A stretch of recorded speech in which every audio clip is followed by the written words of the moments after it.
وہ دوبارہ انسان بنائے گا اور پھر تجھے اپنے حضور کھڑا کرے گا۔ اور ایک حدیث میں آتا ہے اللہ بندے کو اپنے حضور کھڑا کرنے کے بعد اپنے سامنے سے ہٹنے نہیں دے گا جب تک 5 سوال نہیں پوچھ لے گا۔ ان عمرہ ہی فیما افنا ہو، اس کی عمر کے بارے میں پوچھے گا کہاں ضائع کی، میں نے تجھے زندگی دی 60 سال 70 سال 40 سال 50 سال، اس زندگی کو کہاں گزار کے آیا ہے۔ ان شباب ہی فیما ابلا ہو، اس کی جوانی کے بارے میں پوچھا جائے گا جوانی کہاں گزار کے آیا ہے، مجنوں تو نہیں بنا رہا، خواہشات کا اسیر تو نہیں ہو گیا، دیوانوں کی طرح زندگی تو نہیں گزار کے آ گیا، تیری جوانی کسی چوک میں تو نہیں گزری، تیری جوانی آوارگی میں تو نہیں گزری، ساری رات سوشل میڈیا کے اوپر گندگی اور غلاظتیں تو نہیں دیکھتا رہا،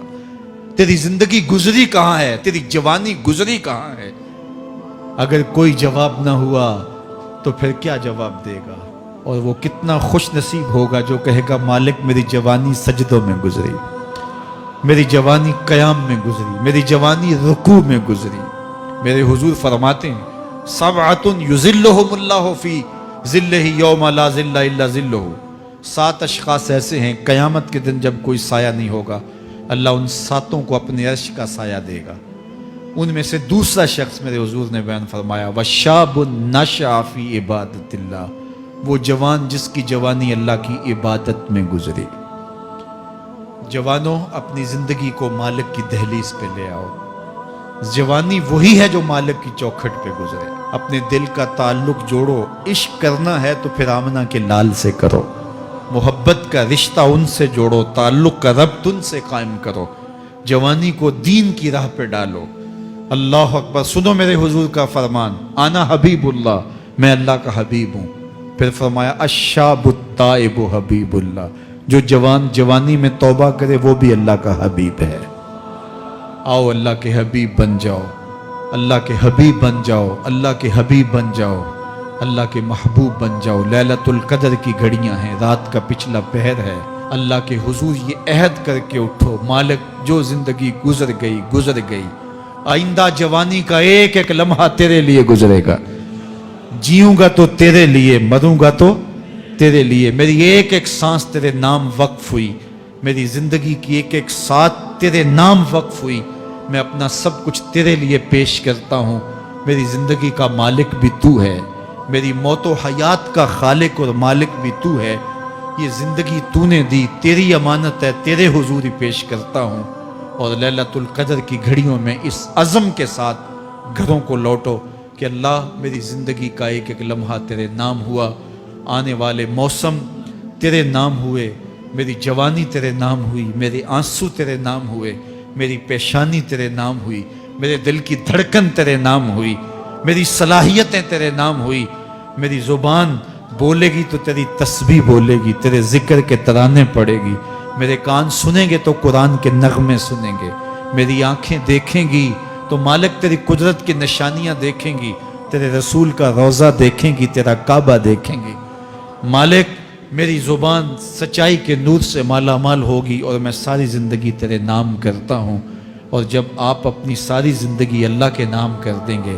تو پھر وہ پوری کائنات تمہارے نام کر دے گا۔ کی محمد سے وفا تو نے تو ہم تیرے ہیں، یہ جہاں چیز ہے کیا لوح و قلم تیرے ہیں۔ اللہ آپ سب کو اپنی پناہ میں، امان میں اور حفاظتوں کے حصار میں رکھے۔